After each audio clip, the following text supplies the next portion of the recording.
What's up? Órale, buenas días, buenas tardes, buenas noches to all the Tejanos y Tejanas up in here. We'll start this. It's been a good while. I get it. But hey, it's never too late to start. So we're gonna start reviewing Tejano music in the house. I know I started this back in April, but I never had the chance to, and of course all this Corona stuff going on. So might as well just give it a shot with this CD that everybody knows. Everybody knows this would put one of the best performers in the genre on the map, and to a mainstream level, of course. In case if you don't know, her name was Selena. Yeah, released in 1992 under the label of Capitol Records. It was probably one of the first recordings to make it to the Billboard 200s, and of course, this being the most claimed CD at the time, especially now, especially because we all know why. You know, this main CD right here, especially this track, Como la Flor, it blew everybody, you know, away. Hearing this for the first time in '92, so Tejano music was starting to go up there, still going up there, with along with La Mafia, Mas, Emilio Navaira, and Laura Canales, and of more others as well. La Mafia, as I mentioned earlier, and holy crap, what can I say? I mean, it's a good album, especially, you know, it's easy to come by too. So you can get this for like what, $5-10.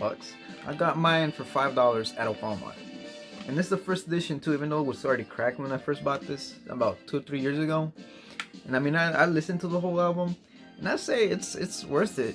It speaks for itself. Not just the engineering stuff, you know, how it was mixed and produced, all that stuff. Not just that, but it's a good thing that it was promoted to the point where she was getting a mainstream media almost, you know. And I have to say, you know, gotta thank the Los Dinos family, you know, because I mean, it's not all about her. It's about the musicians as well, you know. You know, the musicians at the time being Ricky Vela and Joe Hip on keys, Pete Astudillo, you know, was doing second vocals, Suzette drummer, and Chris Perez, which is his first recording with Selena as a guitarist, and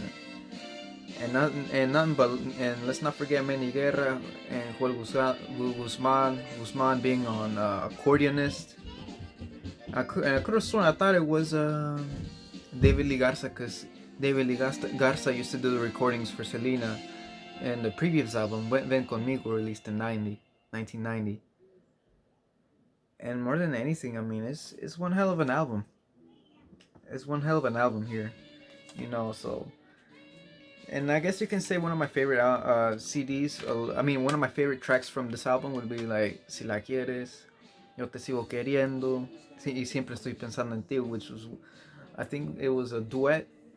I'm not sure if it was the last duet to feature Pete before he went on his own the following year to be a soloist.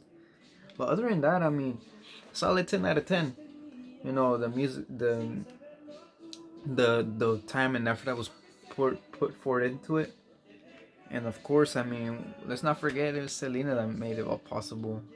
You know, her along with the other artists were the ones that put Tejano up in the up there for a while until her demise and years later, and of course Tejano music going downhill slowly after. But hey, there's always time to always go up again. So other than that, I mean, I say get this album, whether you can get it for cassette, LP, CD, or digital.